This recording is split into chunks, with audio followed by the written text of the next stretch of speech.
अब हमने V4 जो है ये सिलेक्ट कर दिया है। अब हम V4 को मार्क कर लेते हैं।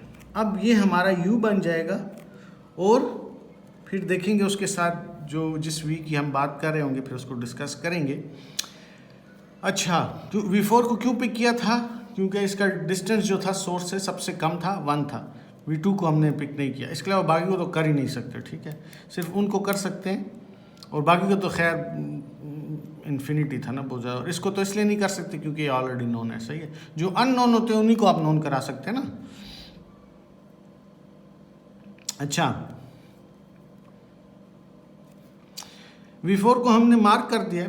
अब V4 को जब हम मार्क कर दिया तो हमें बहुत सारे नोन हो गए। इसके थ्रू अब हम जा सकते हैं। ठीक है, आप V7 पे भी जा सकते हैं, V5 पे भी जा सकते हैं, V6 पे भी जा सकते हैं, V3 पे भी जा सकते हैं। और साथ साथ आपने ये भी देखना है कि इसको नोन कराने की वजह से कहीं V2 को शॉर्ट पाथ तो नहीं मिल गया। अभी यहाँ 2 है फॉर एग्जांपल, हो तो नहीं सकता, लेकिन वैसे समझाने के लिए अगर ये 1 + 0 होता और ये एरो इस तरफ होता ऊपर की तरफ, तो V2 पे 1 + 0 क्या होता? 1, और वो 2 से कम होता, तो फिर इस बात से हम उसको अपडेट कर देते इस कंडीशन से।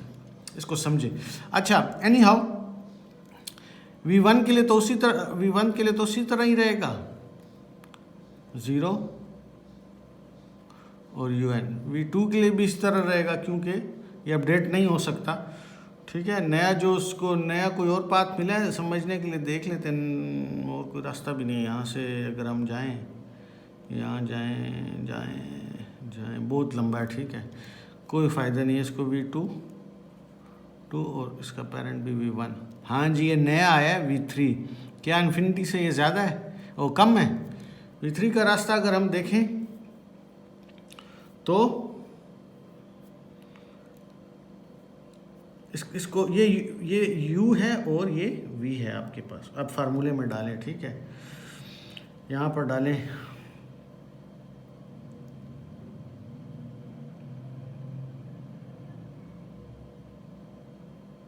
D ऑफ V आपके पास क्या है? इन्फिनिटी है, यहाँ पर ये दिया हुआ।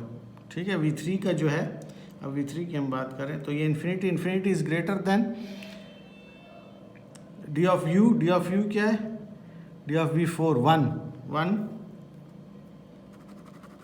1 प्लस, और जो आपके पास VW है ये UW ये 2 है। 1 + 2 = 3। सही है, जो कि इन्फिनिटी से क्या है? छोटा है, इसलिए हम इधर लिख लेते हैं 3। और इसका पेरेंट जो है V4 है। ठीक है, इसके V4 के थ्रू हम आए तो V4 आपका पेरेंट। इसी तरह बाकी भी इसी तरह से प्रोसेसिंग होगी। अब मैं सारी मैनुअली बस करूँगा और मैं ये प्रोसेसिंग नहीं करूँगा। अब आपको समझ आ जानी चाहिए। V4 का 1 है और V1 पेरेंट है। V5 जो है वो नोन हुआ है क्योंकि हम इसके थ्रू जा सकते हैं। तो V5 जो है 1 + 2 है विच इज़ 3, और इसका पेरेंट जो है V4। वो ये इसी तरीके से हुआ है, मैंने अब कैलकुलेट नहीं किया, तो आपको समझ आनी चाहिए। फिर उसके बाद जो है V6 जो है, हाँ जी उधर तक भी हम पहुंच सकते हैं, वो भी नोन हो गया है। और 8 + 1 जो है 9 है, और उसके बाद इसका भी जो पेरेंट है V4 है। और V7 जो है, V7 भी, हाँ जी V7 भी हो सकता है। 1 + 4 विच इज़ 5, और इसके भी पेरेंट जो है V4 है। अब जो है नेक्स्ट स्टेप क्या होता है? ये जब ख़त्म हो जाते हैं, अपडेट हो जाते हैं, इधर आप आते हैं। इनिशियलाइजेशन लूप के बाहर है, ऊपर यहाँ पर लूप है इस जगह पे। ठीक है, इस इनिशियलाइजेशन बाहर है। अब इधर आप दोबारा आ जाते हैं। क्या कहता है? Finding the unmarked vertex with minimum distance from us. Unmarked, इस V1 और V4 को तो छोड़ देना, ये तो मार्क करना ऑलरेडी। बाकियों में देखें जो सबसे छोटा है। ठीक है, 5 9 3 3 2, V2 अब जो है सबसे छोटा। तो ये टेबल किसका होगा? V2 का। और इसको क्या कर लेते हैं? मार्क कर लेते हैं, लेकिन इसके मार्क से हमें कोई फ़ायदा नहीं हुआ। बाकी सब वैल्यूज़ उसी तरह रहेंगी क्योंकि कोई वैल्यू अपडेट नहीं होगी। जो पुराने रास्ते थे, क्योंकि अगर V5 तक ही हमें नया वो मिलेगा तो 2 + 10 12 होता है, जबकि V5 का अगर आप रास्ता देखें तो क्या हमें 3 मिला हुआ है यहाँ से 1 + 2, 1 + 2 हमें मिला हुआ है पहले। अब ये 2 + 10 जो है 12 है, तो कोई फ़ायदा नहीं है, और भी नहीं लग रहा कि कहीं से कोई फ़ायदा होगा। तो बस अभी इसको इसी तरह इसको कॉपी कर लेते हैं। इस तरह से ये मेमोरी में स्टोर होता है, आपके पास मुख्तलिफ आपके पास वैल्यूज़ जो हैं आप उसको स्टोर करते हैं, ठीक है।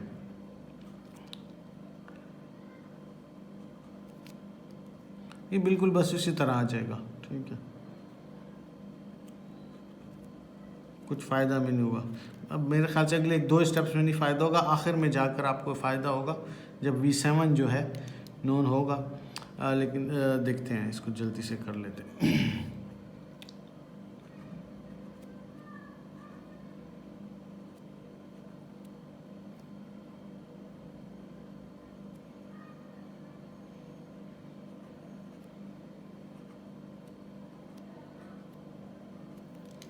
तो ये मैंने बिल्कुल इसी तरह उधर से इधर उतार दिया। अब जो है इसमें देखें कि अब कौन कौन से नोन हो गए हैं। V1 नोन हो गया है, V4 नोन हो गया और V2 नोन हो गया, सही है। अब इसमें सबसे छोटा जो अननोन है, जो कि नहीं हुआ, अब 3 और 3 बराबर है, इसमें से कोई भी एक आप कर लें, आप कर सकते हैं। इसको हम स्टॉप करते हैं वीडियो को और फिर ब्रेक के बाद